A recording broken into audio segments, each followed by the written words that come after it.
Salam guys, j'espère que vous allez bien, moi ça va super bien.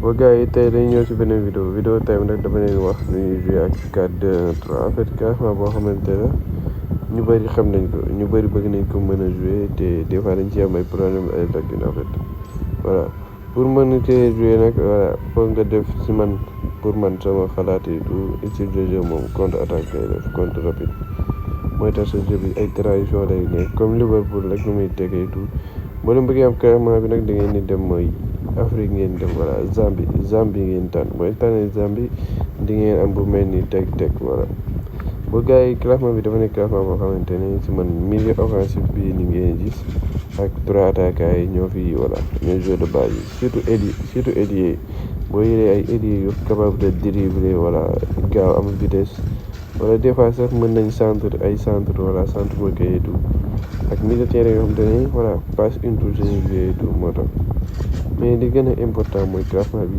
jarul nii comme dama seetlu ñu bëri suñu passante dañuy passe di bës sprint non loolu lañ koy arrêté boo leen passante dañuy bës passe mooy joystick bi mooy analogue bi ngay tourner passe keneen léegi boo demee ci profondeur ci aile yi foofu ngay war a accélérer voilà loolu laa leen mën a wax quoi loolu tax sa jeu bi day rapide day fluide et tout voilà gars yi nag ma wax leen ngeen like vidéo ngeen partager surtout ngeen abonné wu voilà naa leen wan quelques séquences wala ay transition rapide voilà et aussi voilà may leeral gars yi mooy benn affaire bu important boo xamante ni booy jouer mooy contre rapide utilité wax naa ko ba mais transition rapide fu nga xam ni ngay passante vite fait capable de subir tamit quand même parce que des fois sa adversaire bu amee action fu ngay mën a relever wu passante tak dem attaque am contre attaque ndax sa ailier yu gars yi ñoo leen mën a jàppale surtout boo amee attaquant pointe boo xamante ne tamit gaaw na wala pivot comme ne pivot la tamit ñaari baax na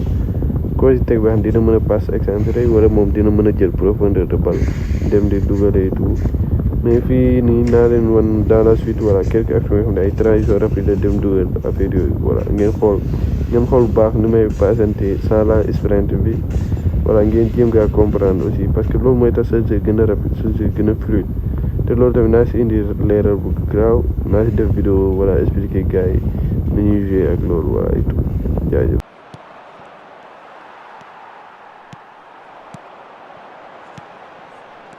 Oh, il faut frapper. Bellingham. Encore, il peut frapper. Oh, but. Non, ça manque d'application. Il décide d'allonger le jeu. La passe est précise. Il a de l'espace. La frappe, attention. Et ça rentre. Ils enfoncent. Il est servi. Bellingham. Thuram. Il allonge le jeu. Il y a peut-être un coup à jouer. Allez, tout seul. Oh, l'inspiration. Et c'est le but. Et ça fait 2 buts en l'espace de quelques minutes. Il était bien présent. Bellingham. Darwin. Il y a peut-être un coup à jouer. Darwin. Oh, il marque. Oh mais alors quel coup de massue. Et c'est surtout un but qui peut être synonyme de victoire.